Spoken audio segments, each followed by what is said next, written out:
جہاں یقین ہوتا ہے وہاں رب جھولیاں بھر دیتا ہے، اور جہاں مایوسی ہوتی ہے وہاں رب تعالیٰ خالی ہاتھ لوٹاتا ہے۔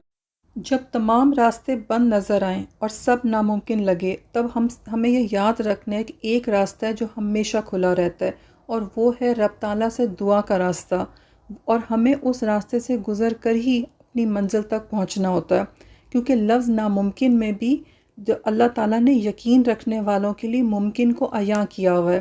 تو جن دعاؤں کے بارے میں شیطان ہمیں کہہ دیتا ہے نا کہ یہ ممکن نہیں ہے، ایسا ہو ہی نہیں سکتا، بار بار وسوسے آتے ہیں کہ درود شریف پڑھیں تو پڑھنا چھوڑ دیں، تہجد پڑھیں تو پڑھنا چھوڑ دیں، کہ دعائیں تو قبول ہی نہیں ہوں گی، تو امپاسبل ہے۔ تو ایسے سارے لوگوں کے لیے ایسا ہے کہ اپنے یقین کو بہت مضبوط کر لیں۔ آزمائشیں ہمیشہ بڑی ہوتی ہیں، لیکن آزمائشوں میں سب سے بڑی ہوتی ہے آپ کی یقین کی آزمائش۔ تو آزمائش میں اپنی یقین کو بالکل قائم و دائم رکھیں، اور آزمائشوں پر پورے اترنے والوں کے لیے ہی اللہ تعالیٰ کے ہاں بہترین اجر ہے، اور ان کی دعائیں اللہ تعالیٰ ایسی قبول کرتا ہے کہ جو کسی اور کی دعا جو ہے اس مقام تک نہیں پہنچ پاتی۔ کسی نے اپنی میریکل سٹوری جو ہے وہ میرے ساتھ شیئر کی، اور انہوں نے یہ ذکر کیا کہ انہوں نے اپنی موٹیویشن جو ہے وہ کسی اور چیز سے لی تھی، کسی بک میں سے کچھ پڑھنے سے، اور میں یہ چاہتی تھی کہ ان کی موٹیویشنل سٹوری تو مجھے پتہ ہے، تو انہوں نے کس چیز کو پڑھ کے موٹیویشن لی۔ تو یہ جو قصہ آج میں آپ کو بتا رہی ہوں، یہ ان کی موٹیویشن کا باعث بنا، اور میں نے سوچا کہ یہ میں آپ سب کے ساتھ ضرور شیئر کروں گی، تاکہ ہم سب بھی اپنی دعائیں مانگنے کے لیے ہمیں جس طرح کی موٹیویشن چاہیے نا، رب تعالیٰ اس قصے کو ہمارے لیے اس موٹیویشن کا باعث بنائے انشاءاللہ۔ ضلع جھنگ کے ایک ڈپٹی کمشنر قدرت اللہ شہاب، جن کی ایک بہت ہی مشہور بک بھی ہے شہاب نامہ، اس میں وہ لکھتے ہیں کہ ایک روز جھنگ کے ایک پرائمری اسکول کا استاد رحمت الہی میرے دفتر میں آیا۔ وہ چند ماہ کے بعد ملازمت سے ریٹائر ہونے والا تھا۔ اس کی 3 جوان بیٹیاں تھیں، رہنے کے لیے اپنا گھر بھی نہ تھا، پینشن نہایت ہی معمولی تھی۔ اسے یہ فکر کھائے جا رہی تھی کہ ریٹائرمنٹ کے بعد وہ کہاں رہے گا، اگر لڑکیوں کی شادیاں کرنی ہیں تو کس طرح سے ہوں گی، کھانے پینے کا خرچ کیسے چلے گا۔ اس نے مجھے سرگوشی میں بتایا کہ پریشانی کے عالم میں وہ کئی ماہ سے تہجد میں اللہ تعالیٰ سے رو رو کے دعا کر رہا ہے، اور اللہ تعالیٰ کی بارگاہ میں وہ اپنی فریاد پیش کرتا رہا ہے۔ صرف چند روز قبل ہی اسے خواب میں حضور اکرم صلی اللہ علیہ وسلم کی زیارت نصیب ہوئی، جس میں حضور نبی پاک صلی اللہ علیہ وسلم نے ارشاد فرمایا کہ تم جھنگ جا کے ڈپٹی کمشنر کو اپنی مشکل بتاؤ، اللہ تمہاری مدد ضرور کرے گا۔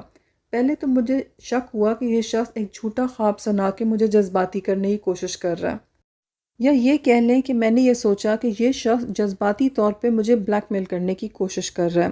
میرے چہرے پر شک اور تذبذب کے آثار دیکھ کر رحمت الہی آپ دیدہ ہو گیا، اور بولا جناب میں جھوٹ نہیں بول رہا، اگر جھوٹ بولتا تو شاید اللہ کے نام پر تو بول لیتا، لیکن حضور نبی پاک صلی اللہ علیہ وسلم کے نام پر میں کیسے جھوٹ بول سکتا ہوں۔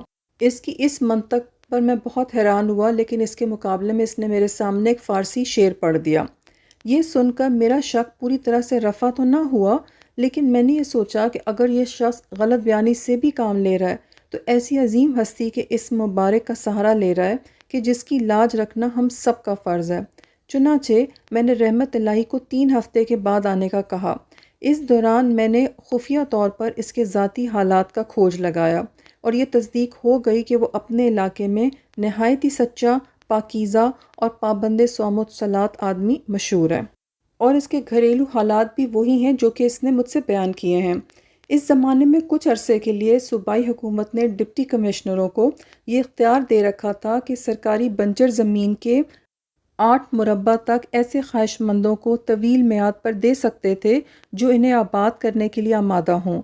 میں نے اپنے مال افسر غلام عباس کو بلا کر کہا کہ وہ کسی مناسب جگہ پر گراؤنڈ لینڈ کے ایسے 8 مربع تلاش کرے جنہیں جلد از جلد کاشت کرنے میں کوئی خاص دشواری پیش نہ آئے۔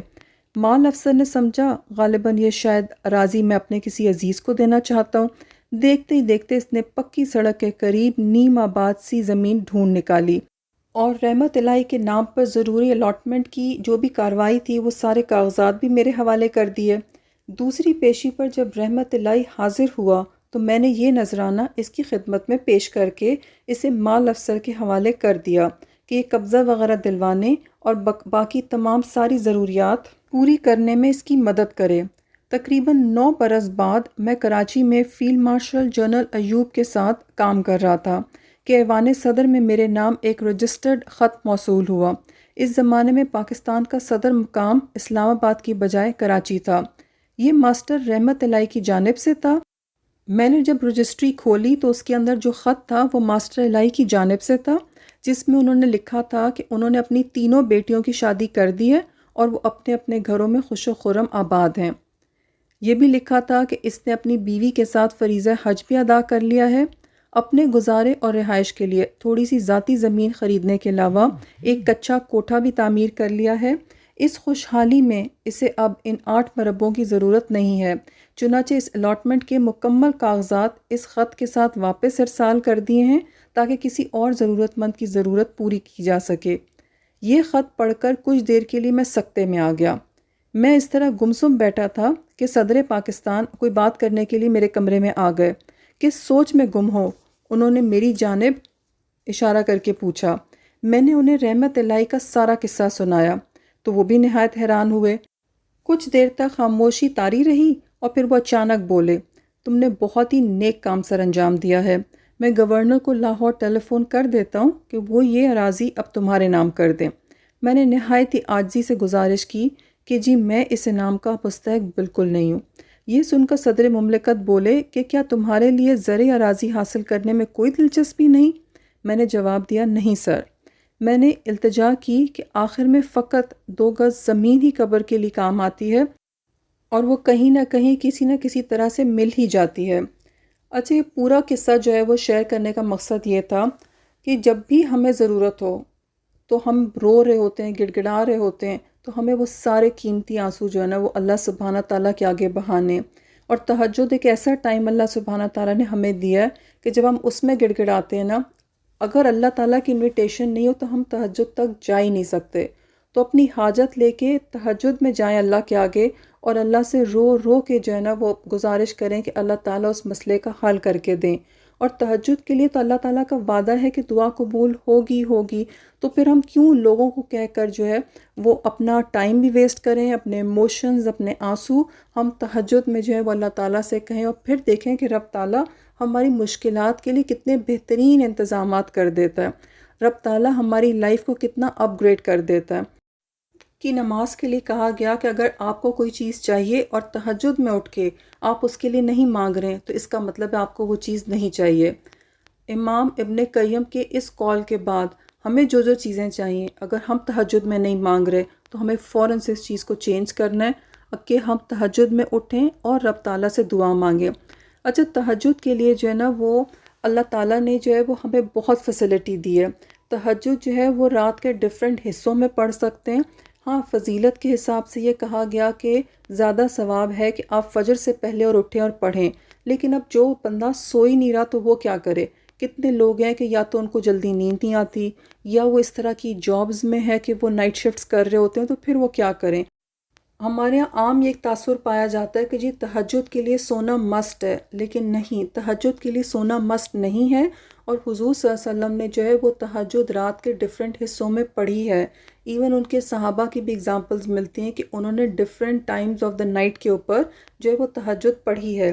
تہجد اور قیام اللیل وہ ملتی، اگر وہ ایک ہی چیز کے 2 نام ہیں، لیکن قیام اللیل بگننگ آف دا نائٹ پڑھتے ہیں اور تہجد جو ہے وہ ٹورڈز اینڈ یعنی فجر سے پہلے والا جو ٹائم ہوتا ہے تب پڑھتے ہیں۔ لیکن اگر آپ کی دعا کے قبول ہونے کی طرف سے دیکھا جائے تو یہ ٹائم ایکولی امپورٹنٹ ہے۔ تو اگر فرض کریں آپ کو کوئی بھی مجبوری ہے، آپ اللہ تعالیٰ سے اٹھیں، عشاء کی نماز پڑھیں اور عشاء کی نماز پڑھنے کے بعد وہیں پر جو ہے وہ اپنے آپ کو 4-5 منٹ دیں، درود شریف پڑھ لیں تھوڑی دیر اور پھر اٹھ کے 2 نفل تہجد کی نیت سے پڑھ کے رب تعالیٰ سے بہت دعائیں مانگیں، اپنی ساری حاجتیں مانگ لیں اور اس کے بعد آپ نے سونا ہے تو آپ سو بھی سکتے ہیں۔ لیکن جو ہے وہ یہ سوچ کے جو ہے وہ تہجد نہ پڑھنا کہ ہم سو کے نہیں اٹھ سکتے، یہ ٹوٹلی جو ہے نا آپ نے سوچے کہ گولڈن اپرچونٹی مل رہی ہے آپ کو روزانہ اور آپ اس کو مس کر رہے ہیں۔ اور ہم میں سے بہت سارے لوگ ہیں جو کہ عشاء تو پڑھتے ہیں لیکن کیا ہوتا ہے کہ ہم تہجد کے لیے نہیں اٹھ پاتے، یا ہم فجر پڑھتے ہیں لیکن تھوڑا سا پہلے اٹھ کے ہم تہجد نہیں پڑھ پاتے۔ تو جناب آج سے ہی رب تعالیٰ سے دعا مانگنا شروع کر دیں کہ وہ اس چیز کو ہمارے لیے آسان کرے اور ہم بھی تہجد میں اٹھ کے اپنے لیے خوب دعائیں کر سکیں انشاءاللہ۔